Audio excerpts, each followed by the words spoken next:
Hello and welcome back to Aggressively Average, a series where we just try and do our best, because that's all anyone can ever ask of you. Today, because it is officially December, we can start getting a bit Christmassy, and we're going to be making puff pastry mince pie. And next video is the gingerbread house, which I'm very, very excited for. If you have watched me for a while, you know that once a year, every year, make a gingerbread house. This will be the third year. It has to go better than last year. But before we do that video, let's do this video and puff pastry and mince pies. Like always, I'm gonna be making my puff pastry from scratch, because if we're doing this, we're doing it right. So the first step, I'm not actually going to make my dough first. Reason being is, I believe the inside of the mince pie, so like the minced meat, and if you're American, I don't know how many Americans watch this channel, but not many people watch this channel, so every single one of you is a very special person, and I love you. Thank you. Like, comment, subscribe. I remembered early on.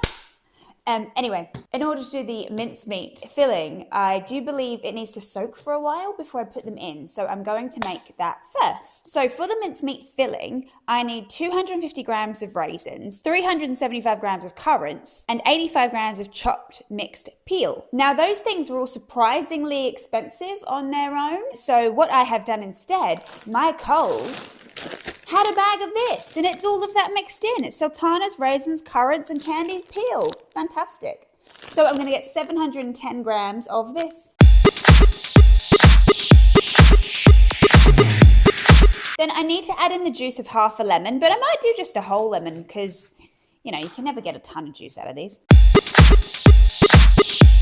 And then it says I need 100 mils of brandy.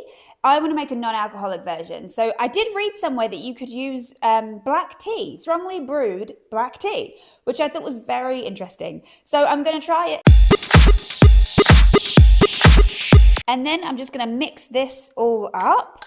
It doesn't feel like a lot of liquid. And then we're going to put all the other ingredients in this right before we put them into our mince pies. Okay, whilst that is resting for an hour or absorbing the liquid, but it doesn't look like a lot of liquid to raisin ratio, but we'll see what happens. We'll see what happens.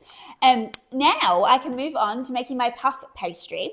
So I need 250 grams of flour, a pinch of salt. Now it says to put it in the food processor. Don't have a food processor. So when I did the pasty video, I could just do that with my hands and it started to come together. So I'm just going to do that again. We work with what we have. Now it says to pour in slowly. So I'm just going to pour a bit at a time.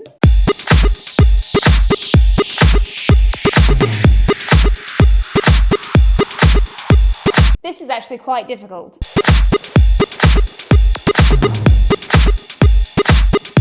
Was there a reason I couldn't do this with the dough hook in the KitchenAid? Honestly. Okay, that has come together.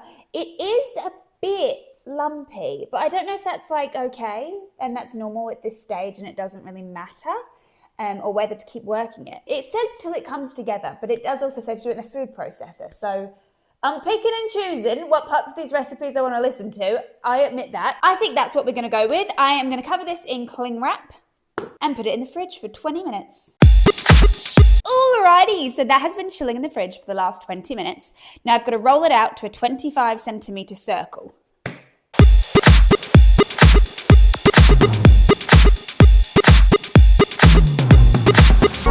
That's pretty on the money. Now for the butter. I need 225 grams. This is 250. So I'm just going to cut off about there. And 213. Oh, that's not bad. I think that's fine. All right, that's 225. We'll go with 225. Now the recipe says to get 2 sheets of greaseproof paper and essentially mold that into a postcard shape. I'm going to put my dough to the side.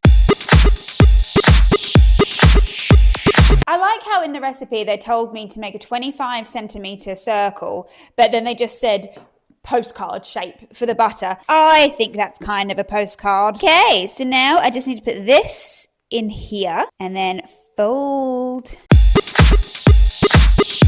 Ooh, look, it's all coming together.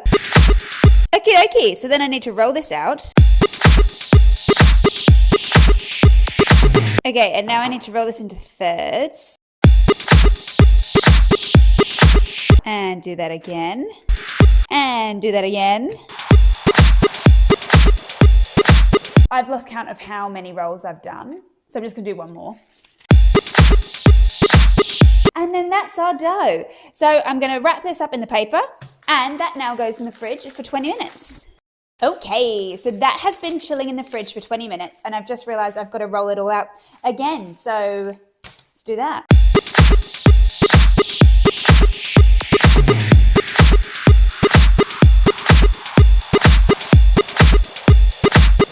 Okay, so that has to chill for another 20 minutes, and then we'll do the final roll. Final roll time. Did it just get really dark in here, or is it just me? Maybe the rain's coming, because it's always raining. Welcome to Melbourne.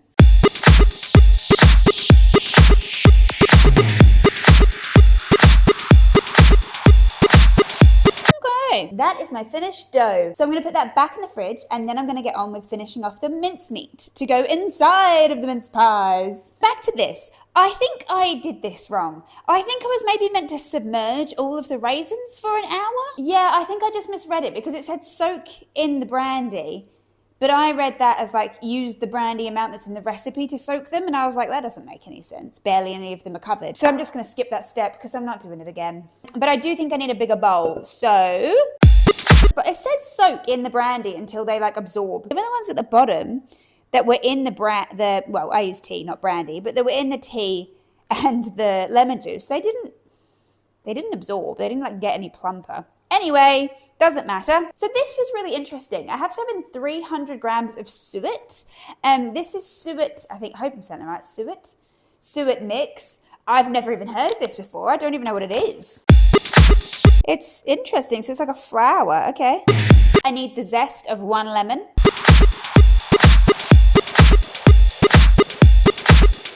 And 250 grams of brown sugar. And then we've just got to mix all this up. Okay, so that is all mixed up, and that is quite a lot of filling. Like, this is really heavy. I don't think I'm going to have enough dough for all of this, so I'll just see how much dough I have. But I reckon there'll be leftovers of this, which isn't a bad thing. Oh, I can freeze it.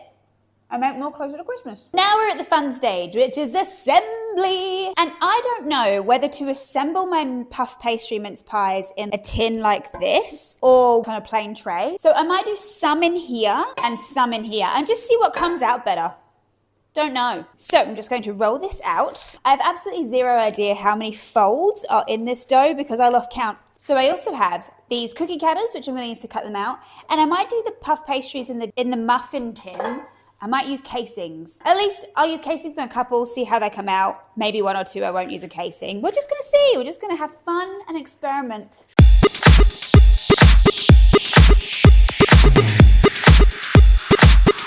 That's how much filling goes into each one.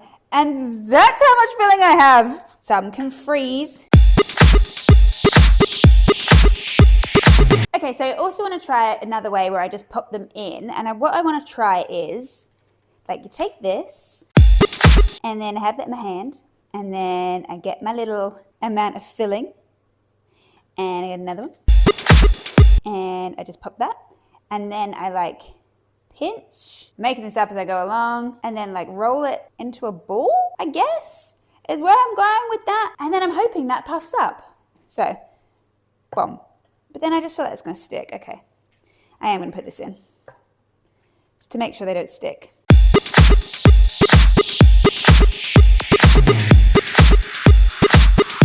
Okay, so that's that tray. Now I want to try a different method. I don't know what's going to work. And then I want to try like building it up. So like I'll do that one and then I'll do this.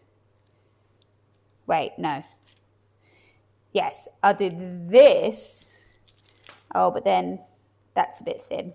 I was going to say like build it up, but that's a bit thin. That's not going to work. So can we like roll this into like a wall and like build a wall of pastry dough? Has this ever been done before? I don't know. Oh, the butter's like melting. Okay, this is why it's meant to be really, really cold. Well, that doesn't feel like it's going to work, does it? But let's try.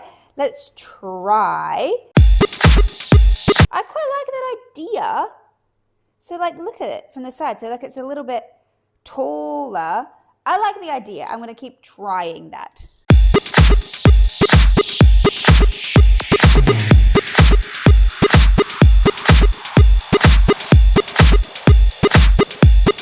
Okay, so here are my mince pies. I've got 3 different styles. I've got this one, the roll-up ball method. This is kind of like the base, the top, and the pinch method, the roll-up ball method, and the creating walls kind of method. I have 11 mince pies and all of this mince pie mix left, but that's okay. I'm just going to put that in a container and I'll freeze that and I'll make mince pies again. And look, hand on heart, I'll probably use store-bought puff pastry, so it will probably work out better. So no complaints here. So I'm going to egg wash these.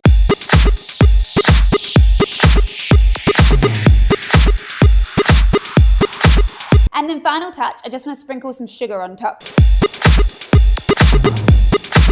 You know what, I might go a little bit heavier because it's Christmas! And it's just kind of dissolving into the egg wash. Here are our final mince pies. Let's pop them in the oven. These bad boys go in the oven. Look, I don't really know how long for. I'm going to put them in at 180 for 30 minutes. And then we'll have delicious mince pies and nothing will go wrong. Be good, turn into mince pies. I think they might. I think they might turn into mince pies. Okay, so despite constantly checking my microphone is on, my microphone was actually off during this bit. But this is what the mince pies look like fresh out of the oven. Very nice, nice and goldenly brown. And here they are on the cooling rack, just cooling down. They look a little bit more brown on camera than they did in real life. I'm just going to pour some more sugar on top because it's Christmas and you can't have too much sugar. And to be honest, the sugar just like dissolved into the egg wash. I don't really know how or why. So I just thought I'd throw some more sugar on top for a real Christmassy feel. Alrighty, so those are done and all that's left to do is eat them. These ones with the wall I think came out really nicely. On the whole, they're pretty good. Now I want to take one of these out of the muffin trays. Sugar going everywhere. So the muffin paper cup, what do you call it? Cake tin liner, whatever you call it. It stuck a little bit to the mince pie. My pinching method didn't really work. My pastry looks really good. I think it looks really flaky. Have a bite. You know what, it's good. I do think, and this will be the same for all of them, guaranteed. The dough to filling ratio isn't there. I probably should put a bit more filling in with the dough. And if I'm being honest, I think the minced meat is actually missing something. I think it could have done with some like nutmeg, some extra spices in there. I've got all that stuff left over. I might defrost it, add some extra spices in. But on the whole, it's tasty. Okay, well, that was the mince pie journey. They're aggressively average. Actually, genuinely, they're average. I think I did okay with the dough. It's flaky. It's not crazy delicious. I'm absolutely going to use store-bought dough when I use up the leftover mincemeat I have. The mincemeat is also a bit bland. When I defrost that, to use that again later, I'm going to add a whole bunch more spices in that in order to kind of give it a bit more flavor.